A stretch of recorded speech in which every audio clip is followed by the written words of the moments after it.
Bismillahirrahmanirrahim. Assalamualaikum warahmatullahi wabarakatuh. Alhamdulillahirrabbilalamin. Wassalatu wassalamu ala asrofil anbiya wa mursalin. Sayyidina wa maulana Muhammadin. Wa ala alihi wa sobihi ajmain. Amma ba'du. Puji syukur kehadirat Allah subhanahu wa ta'ala atas rahmat dan karunia-Nya. Solawat serta salam semoga tercurah kepada junjungan kita Nabi besar Muhammad sallallahu alaihi wasallam. Tidak lupa saya doakan agar Bapak, Ibu, Saudara-saudari semua selalu sehat dan dimudahkan rezekinya dan diberkahi kehidupannya. Amin ya rabbal alamin. Sebelum memulai silakan jangan lupa untuk like, komen dan subscribe supaya dapat notifikasi cerita menarik lainnya serta sebutkan dari mana Anda berada. Mengajar dengan hati, filosofi hidup seorang dosen dari desa. Setelah perjalanan panjang dari dusun kecil yang jauh dari hiruk-pikuk kota, kini aku berdiri di depan kelas, bukan lagi sebagai murid yang bingung mencari masa depan, tapi sebagai dosen tetap di sebuah perguruan tinggi swasta ternama di Jakarta. Setiap kali melangkah menuju ruang kelas, aku selalu mengingat wajah ayah dan ibuku yang dulu memandangku dengan harap-harap cemas ketika aku berkata ingin kuliah. Aku juga selalu teringat saat menjajakan es potong, saat tak bisa ambil rapor karena tunggakan, hingga malam-malam mengajar sambil menahan lapar karena uang di dompet hanya cukup untuk ongkos pulang. Kini, setelah menyandang gelar doktor, banyak yang menganggap aku orang hebat, orang sukses, bahkan ada mahasiswa yang memanggilnya role model. Tapi aku tahu betul, gelar itu bukan untuk disombongkan, melainkan untuk memberi manfaat. Bukan sekadar mengajar, tapi mendidik di kampus barunya, tempat aku mengajar. Aku dikenal sebagai dosen yang berbeda. Aku tidak sekadar menjelaskan teori, lalu memberikan tugas dan nilai. Aku memilih membangun dialog, menyelami karakter mahasiswa, dan berusaha menanamkan nilai hidup melalui setiap materi yang aku ajarkan. Nilai kalian bukan hanya angka di kertas, kataku suatu kali di tengah perkuliahan. Nilai sejati adalah sikap kalian saat menghadapi kesulitan. Di awal perkuliahan semester, aku biasanya mengajak mahasiswa berdiskusi soal mimpi mereka, bukan langsung membuka buku. Aku percaya, belajar dimulai dari mengenal diri sendiri.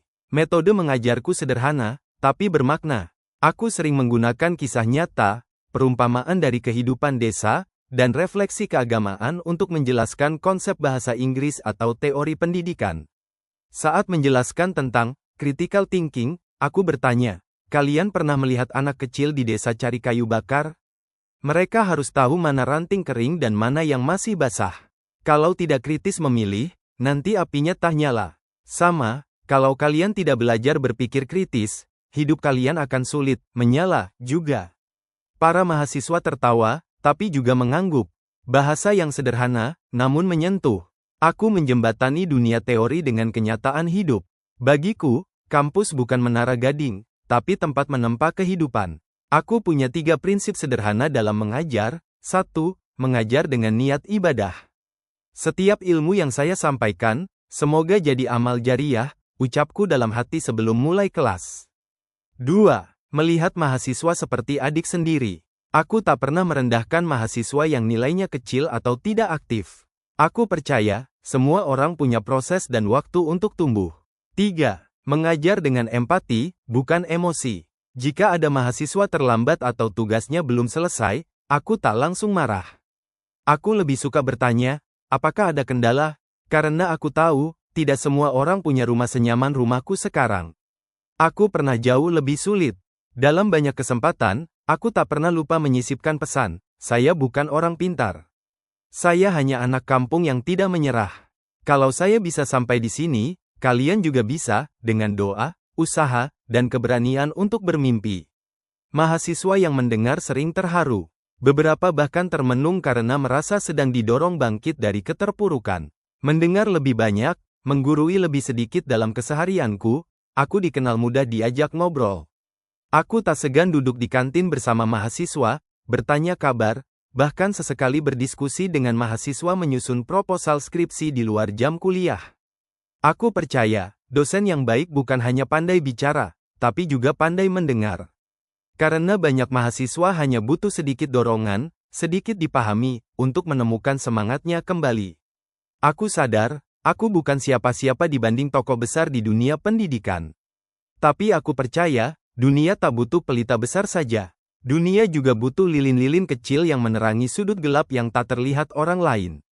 Kalau hari ini saya bisa membantu satu mahasiswa paham pelajaran dan merasa lebih percaya diri, itu sudah cukup buat saya, kataku suatu hari kepada seorang rekan dosen. Hidup memang tak pernah berhenti memberikan kejutan. Kadang ia hadir dalam bentuk kesulitan, kadang dalam bentuk harapan yang belum sempat kita rencanakan.